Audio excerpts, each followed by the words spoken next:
السلام عليكم، أهلا بيكم. معاكم كريم. في البداية أحب أتمنى لكم يوم سعيد. فيلمنا بيبدأ قبل ملايين السنين في عصر الديناصورات. بنلاقي إن قانون الغاب هو السائد، الضخم بياكل الصغير، بس فجأة بيظهر الأضخم على الإطلاق، قرش العملاق، ويلتهم الضخم اللي فيه. وبنرجع لزماننا الجميل وبنتعرف على جوناس بطلنا اللي بنلاقيه جوه حاوية في سفينة حاويات ضخم، بس بنلاقيه متخفي وهو بيشوف الناس بترمي براميل كيماوية في المية، وبيبدأ يصور اللي بيحصل. لكن واحد منهم بيلاقيه لكنه بيتغلب عليه ويبخته ويجري، وبيبدأ كل السفينة يطردوه. لكن بيتضح لنا ان جوناس ماهر جدا وذكي وخبير في الفنون القتالية، لكنهم بيحاصروه وخلاص مفيش مفر. لكنه بيقول لهم انتوا كلكم رهن الاعتقال، وينط ويهرب من السفينة. لكن بنعرف ان صاحبه مات مع طيارة وبينتشلوا من المية. بنكتشف ان هم فريق مهمته جمع الأدلة والإبلاغ عن أي مؤسسات بتمارس نشاطات ممنوعة في البحر أو بتضر البيئة. وبالليل بيروحوا لحفل بينظمه مدير شركة بحوث مائية اسمه جيو مانج، ذليل عائلة قضت حياتها كلها في دراسة البحر والكائنات البحرية. وإن أبوه وأخته توفوا وأخته سابت طفلة اسمها مايين. الشركة طورت مركبات وبدل مائية قادرة على تحمل الضغط العالي عشان يعملوا بحوث واكتشافات في قاع المحيط اللي بتعيش فيه كائنات ضخمة جدا عمرها ملايين السنين. وانهم تمكنوا فعلا من احتكاس قرش عملاق اسمه هايكي من نوع الميجلادون، وفي طبقة عازلة بتمنع المخلوقات دي انها تدخل عالمنا. ومهمة المؤسسة دي انها تحمي البحر، وهيلاري ممولة المشروع بتشكر الحضور جدا. وبنعرف ان في فريق هينزل في رحلة استكشافية، والبت مايينج بنلاقيها قريبة قوي من جوناس لانه كان صديق مقرب لامها، واللي بتصمم ان هي تروح معاهم في مهمة وتنزل معاهم لقاع المحيط. لكن جوناس بيرفض لان هو عارف خطورة المهمة دي، لكن هي عندها رغبة انها تكون عالمة زي امها بالظبط. لكن بنعرف ان المدير هيعمل اختبار لسمكة الميج وعلى وشك البدء. ولما بيروحوا بيلاقوا المدير المجنون نزل المية فعلا، وبيكلموا جوناس ويقول له بطل يا ابني اللعب العيال اللي انت بتعمله ده، متلعبش مع الميج. لكنه بينفض له لانه مقتنع تماما ان هو قادر على السيطرة على الميج عن طريق جهاز صغير بيقعد يرسل نبضات عبر المية. ومع قرب الميج منه بنحس قد ايه الموضوع مرعب، وبنحس بالخوف من ضخامة سمكة القرش اللي بتعدي فعلا من غير ما تقسي جومي. وبكده بيبقى نجح في الاختبار. ولما بيتكلموا مع بعض بنعرف ان الاتنين واجهين لعملة واحدة، انهم بيعرضوا نفسهم للخطر علشان يحققوا هدفهم. وبنعرف قد ايه اسماك الميكس ذكية، لان سمكتنا فحصت المكان اللي محبوسة فيه ولقت طريقة تقدر تهرب منها. اما الفريق على وشك ان هو يبدأ مهمته في قاع المحيط عن طريق مركبتين، جوناس في مركبة مع فريقه وجيو مينج في مركبة تانية مع فريقه التاني. ومارك وجيس ودي جي بيشوفوا على العملية من المقر. لكن أثناء الرحلة بيكتشف جوناس إن البت مايين اتسللت لمركبته وبيعنفها جدا بسبب خطورة المهمة. لكنه بيفاجئ إن في سمكة ميج ماشية معاهم، وبيتضح إن هي السمكة الهربانة هايكي. وبيتجهوا بسرعة ناحية الطبقة العازلة أو المنحدر اللي ما بين العالمين، لكنها بتروح وراهم وبيلاقوا هناك سمكتين ميكس تانيين، وإن سبب هروب هايكي هو رغبتها في التزاوج. وبيقرروا يمشوا ورا أسماك الميكس، لكن بيندهشوا لما بيلاقوا تحت المية محط فيها أجهزة غالية جدا مش أي حد يقدر يجيبها، ولا أي حد يقدر يجهز المحطة بالشكل ده. وبيتضح إن في مركبة تالتة معاهم موجودة في الخارج، وموجود منها اتنين بيزرعوا قنابل جوه الطبقة العازلة. لكن مينتس قائد المركبة أول ما بيشوفهم بيقربوا وبيشوف جوناس بيقرر يفجر القنابل على طول قبل ما حتى ما اللي معاه يوصلوا للمركبة. والانفجار بيعمل ثغرة كبيرة جوه الطبقة العازلة، وأسماك الميج بتهاجم المركبة. وبيحصل انهيار صخري بينجو منه جوناس بأعجوبة. وبيحاول ماك يبعت مركبة تانية تنقذهم، لكن بيكتشف من جيس ان في حد أتلف المركبة التانية اللي هي مركبة الإنقاذ. وبيتصل جوناس بماك ويقولوا ان هما مش لاقيين جيومينج وبيفقدوا الأكسجين، بس مارك بيصالحه ان هو مش هيقدر يساعد لأن الغواصة التانية بايظة. بالتالي بيقرر جوناس ان هما يمشوا لحد المحطة المجهولة في قاع المحيط ومنها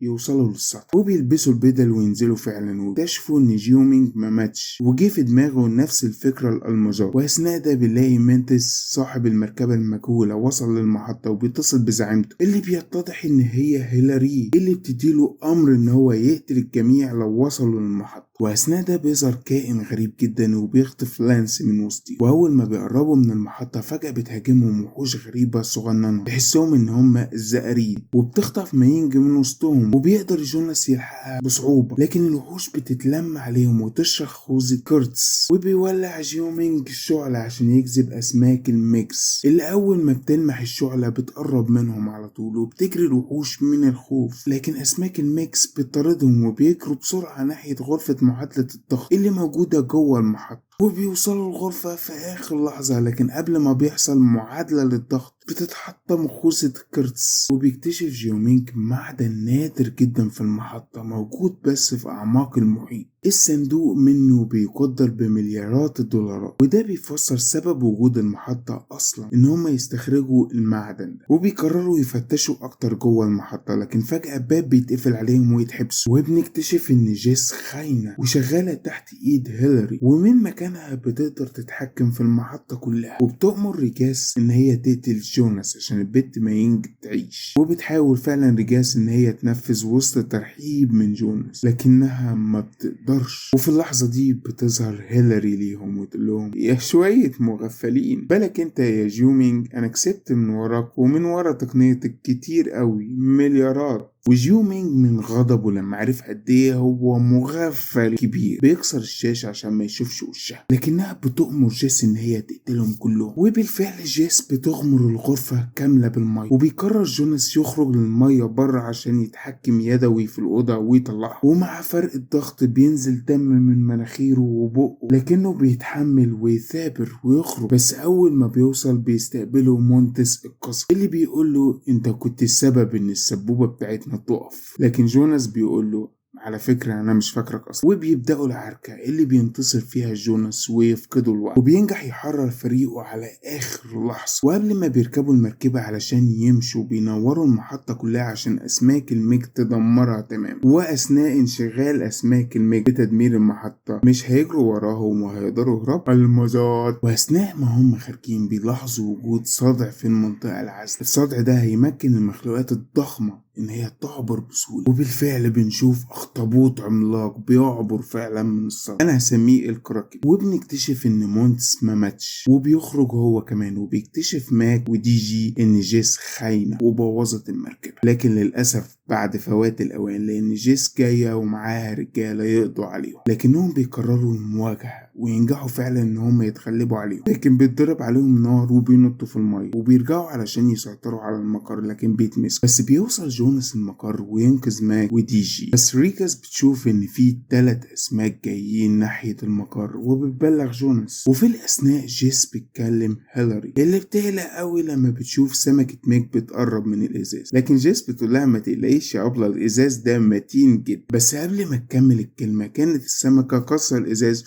وخطفها، وبيجري مونتس طبعا، اما جوناس وفريقه بياخدوا قارب للهروب بس بيجدفوا بالتجديف اليدوي عشان لو شغلوا المحرك هتهاجمهم الميج، اما العصابة شغلت المحرك عادي والميج خطفت، وبيجهز جوناس سلاح يقدر يقتل اسماك الميج عبارة عن سهم مترشقة فيه قنابل، لكن جيومينج بيقول له ان في جزيرة قريبة من هنا لازم ننقذ الناس اللي فيها، وبتوصل هيلاري ومونتس للجزيرة علشان يقتلوا جوناس وفرقته اول ما بيوصل، لكن بتهاجمهم وحوش الزائرين، وبيوصل جوناس وفريقه وبيحاولوا ينقذوا الناس، بس اسماك الميكس وصلت فعلا وشغالة الله ينور عليه يمين وشمال وفوق وتحت، والحياة تشيلينج خالص، وبينطلق جوناس بالجيت سكي بتاعه عشان يشد انتباه الميكس، اما هيلاري بتحاول تهرب في المروحية حقها بس وحوش الزائرين بتتلم عليها وبتسحبها، وبيركب شيومينج وماك المروحية بتاعتها لكنهم بيلاقوا فيه كراكن عملاق بيهدد الجزيرة كلها وشغال برضو الله ينور للأمان، لكنه بيلاقي مينج وسط الناس دي وبيحاول ينقذها، لكن الكراكن بيمسك المروحية وينط منها جيومينج قبل ما يرميها الكراكن بعيد وجواها مات، وفي الأثناء بينجح جوناس إن هو يرشق سهم في واحدة من الميكس ويفجرها ويجري، وبتهاجمه الميكزاية التانية وكان على وشك إن هو يرشق السهم التاني بس بيهاجمه مونتس ويضرب عليه النار، وبيوصل جوناس للشاطئ لكن في ميكزاية وراه وبتهاجمه فعلا وبيمنعها برجله قبل ما تقتله، وبيحاول يهرب منها بصعوبة لحد ما هرب منها في آخر لحظة، لكن بيوصل مونتس وجوناس بيضرب بيضربه ويرميه في بق المجزاية. أما جيومينج كراكن بيمسكه وكان خلاص هيخلص، لكن بتيجي مجزاية